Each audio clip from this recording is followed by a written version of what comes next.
We are addicted to oil.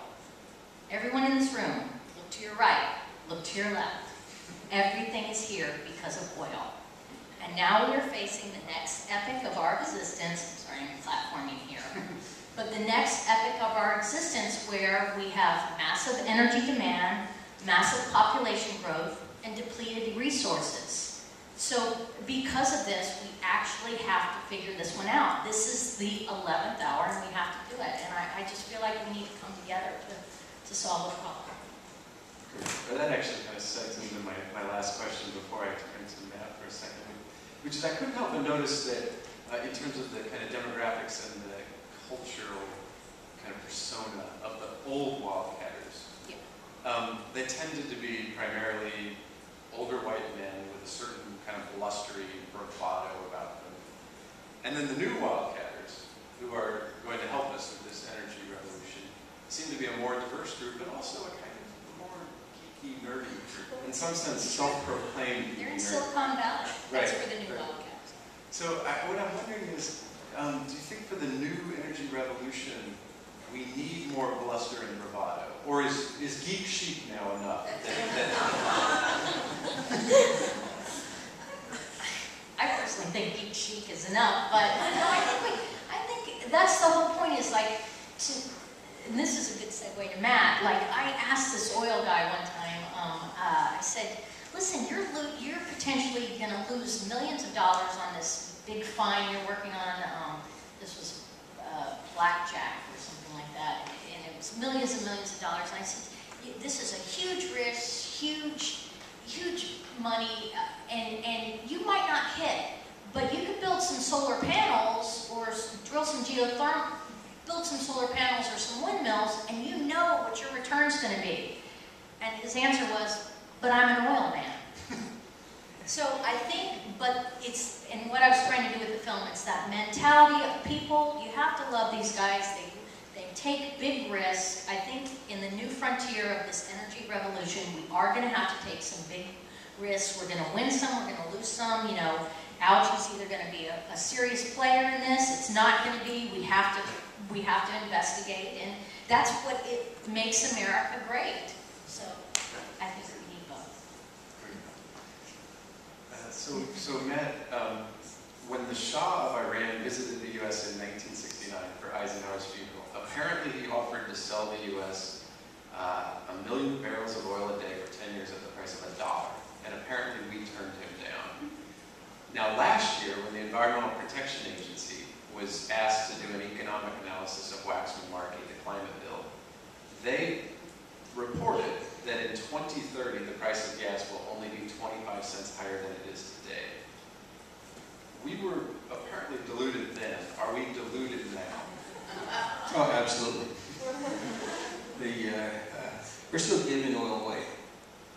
We're giving energy away. I still have a infamous bet that the New York Times Sun magazine came out middle of August of 2005 with this great story about the end of oil in Twilight of the Desert, just been published, and Peter Moss did this remarkable job, one of the longest stories I've ever run, and I got a copy on a Wednesday. On a Friday, a guy named John Tierney, New York Times, I didn't realize was a columnist, called me and said, "You've obviously seen the Sunday New York Times story," and I was just blown away when he said, "We need to prepare ourselves for triple-digit oil prices," and I don't mean low triple digits. So you got to be crazy. And oil prices are about $38 a barrel. So he said, "I'd like to make you a public bet. Do you remember when Julian Simon and Paul Earl made this great bet?" So anyway, we went back and forth, and I finally said, "Look, let's make this real simple. I'll put up $5,000. He said, "First of all, I'd like to pay you $5,000. Well, that's okay. And he said, "How do we structure this bet?" So I said, let's bet that the average price of oil in 2010 is $200 or higher, and then I win your $5,000. And if it's $190 or lower, then you win my $5,000. So the next Tuesday, there was a column in the New York Times called the $10,000 bet. Now, I still think I'm going to win the bet. We're in a bet away from oil prices going through the roof, because we're giving it away. And it's supposed to go up this summer, isn't it? Well, I mean, first of all, people said it's going to go up to summer to 90. It's $87 today. We're out of capacity. We have our motor gasoline stocks, as reported last week, were far lower than we were after Ike.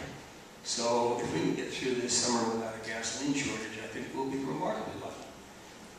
We got a head fake when the economy collapsed, and that really basically was a cruel hoax on America and the world that we'd somehow solve the world problems. We're now going through the greatest delusion I've seen in my 41-year career of believing that natural gas has somehow come out of nowhere in shale formations, and we have a 200-year supply of natural gas. That is actually ridiculous. The amount of water we're using to get the natural gas out of the ground is outrageous. It's almost as bad as corn ethanol. So again, I think we're right back to the same delusions we've had for 50 years. And so even if we do nothing at all about climate change, is it all conceivable in your view that in 2030 gas will only be 25 cents higher? I think the odds of that are about 0.0001%. One of the interesting things that I've discovered in the last 9 months, and I really didn't know much about before then, is the unbelievable interrelationship between the pending water scarcity, which is probably a problem that is far greater than our fossil fuel scarcity, and how much water we consume to create modern energy. The average gallon of motor gasoline in the world requires 3 gallons of water to create a refinery. Now, I think in the next 2 or 3 years, the world's going to demand that we start charging people for use of water. And if the refinery system had to pay the average price we pay for a bottle of water today, then motor gasoline would be $30 a gallon. Matt, you're one of the most knowledgeable people on the planet about oil and about energy sector generally. So imagine I shouldn't be, by the way. Imagine Nicole had 15 more minutes that she could have cut into this film. What aspect of the energy problem, the energy environment, security, economy nexus would you have liked to see added to or enhanced? I think she did a fabulous job, and I think that the people she picked, I luckily know about 85% of them, and it's the new leaders of the energy business that are very different than the people when I started 40 years ago, who were sort of good old boys. They really were roughnecks. But I think that I probably would have basically said it would have been great if you could have added on how we're going to solve the problem. I think I figured out how we're going to solve the problem. And it's ocean energy. And in the Gulf of Maine, we're creating a test site to prove to the world that you can turn offshore wind, where you get 10 to 20 miles offshore, so you actually hide from the land, into prolific electricity. And we're turning electricity into desalinated seawater and liquid ammonia. And liquid ammonia at ambient temperatures will replace motor gasoline. So that's the holy grail. So that's the silver bullet from the box of silver. That is the silver bullet. And luckily, since about 60% of humanity lives within 50 miles of our oceans, that is a source that basically can work. And if we can solve the water scarcity and the transition from petroleum transportation at the same time, then it's really an energy home run of the highest order. I have another silver bullet. Also, another silver bullet is algae. And one of the interesting things about algae is it yields, they're making a fuel, they can make a gasoline and oil, but they can also make a hard form from algae. And it yields so much better than any of the other biofuels. It grows in wastewater, it grows in ice, it grows in salt water. It's completely democratic. The great thing about it is it grows all over the world, so the idea is that, which is kind of what you're talking about, is we also localize our energy sources. And the great thing about the hard form algae is it's actually a great way of replacing coal.